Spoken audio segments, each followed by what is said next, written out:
Vers la K-Suite d'Infomaniac. K-Suite est pensée pour la collaboration en équipe.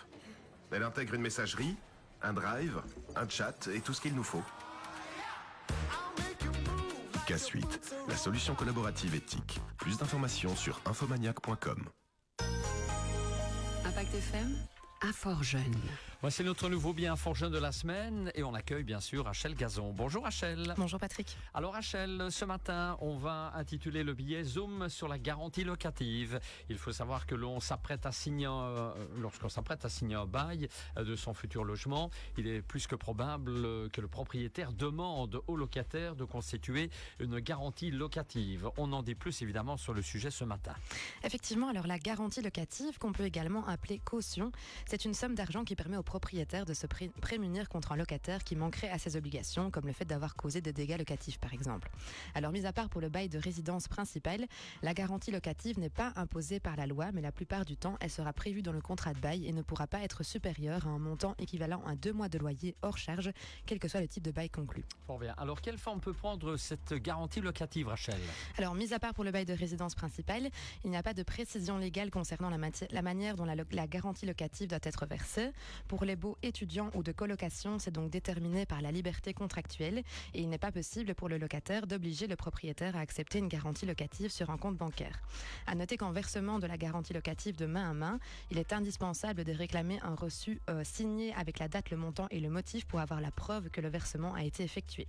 Alors dans le cadre d'un contrat de bail de résidence principale, par contre, la garantie doit être constituée selon l'une des 3 formes prévues par la loi, soit sur un compte individualisé au nom du locataire, soit sous la forme d'une garantie bancaire à restituer par mensualité, soit sous la forme d'une garantie bancaire suite à un contrat standard conclu entre le CPAS et l'institution financière. Et s'il existe des aides pour constituer une garantie locative ?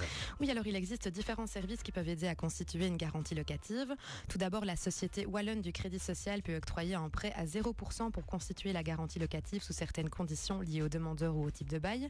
Ensuite, le CPAS peut aider un locataire qui serait dans l'impossibilité de constituer sa garantie locative, soit via une avance directe du montant qui devra être remboursé par la suite, soit via une lettre de caution, ce qui signifie que le CPAS s'engage à intervenir s'il ne remplit pas ses obligations, ou enfin via une garantie bancaire. Et enfin, le CIRE, donc la coordination et initiative pour réfugiés et étrangers, propose un prêt sans intérêt aux demandeurs d'asile jugés recevables et que le CPAS a refusé d'aider. Alors comment faire pour récupérer sa garantie locative en fin de bail ? Alors si le locataire en remplit toutes ses obligations, il pourra la récupérer au plus tôt le dernier jour de sa location. Elle ne peut donc pas être utilisée pour payer les derniers loyers ou les arriérés de loyer, sauf si le propriétaire l'autorise. Alors il se peut que le locataire ne récupère pas toute sa garantie locative si des dégâts locatifs ont été recensés en fin de bail. Et si le locataire n'est pas d'accord à propos des dégâts locatifs, il peut demander au juge de paix qu'il évalue ces dégâts. Et enfin, si le propriétaire ne rend pas la garantie sans motif valable, ou alors qu'il tarde à la rembourser, le locataire peut faire parvenir une mise en demeure afin d'en demander la restitution et sans réponse de sa part, il pourra également saisir le juge de paix afin d'obtenir un jugement obligeant le propriétaire à restituer la garantie. Fort bien Rachel, on rappelle bien entendu qu'Infort Jeune reste disponible pour toutes les questions éventuelles chaque semaine, quotidiennement d'ailleurs. Oui, donc comme chaque semaine, je rappelle notre horaire de permanence, donc on est ouvert du mardi au vendredi de 12h à 17h. Il est possible de venir sur place sans rendez-vous ou alors de nous contacter par téléphone au 080 33 93 20, par mail sur info@infortjeunemalmedy.be et évidemment sur les réseaux sociaux comme Facebook et Instagram. Merci Rachel pour ce billet de la semaine intitulé Zoom sur la garantie locative. Et on revoit bien évidemment tout cela sur notre page Facebook Impact News. Bon, on se fixe rendez-vous même heure, même endroit, même chaise, même décor, oui. La semaine prochaine. Allez, merci Rachel. Dans un instant, les infos 9h. Oui, de 8h.